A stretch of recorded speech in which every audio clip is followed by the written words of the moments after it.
মামা ফুচকা কত করে বিক্রি করেন? হ্যাঁ, বেলপুরি 30 টাকা প্লেট। আচ্ছা, এখানে হচ্ছে ঝাল টক মিষ্টি টক দুটোই আছে।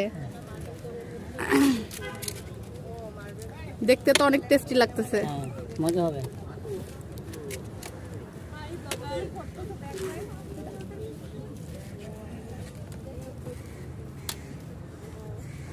খেয়ে একটা রিভিউ দিয়ে দিবে তাহলেই হবে। মামার পেজের নামটা বলে দেন সবাইকে। আমার হলো শওকত আলী ব্লগ। শওকত আলী ব্লগ। হ্যাঁ, শওকত আলী ব্লগ।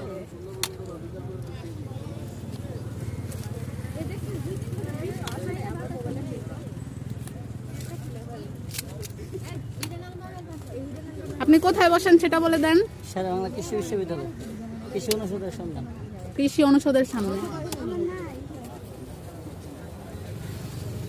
আমরা টক নেবেন না মিষ্টি নেবেন? ঝাল টক। ঝাল টক। সমস্যা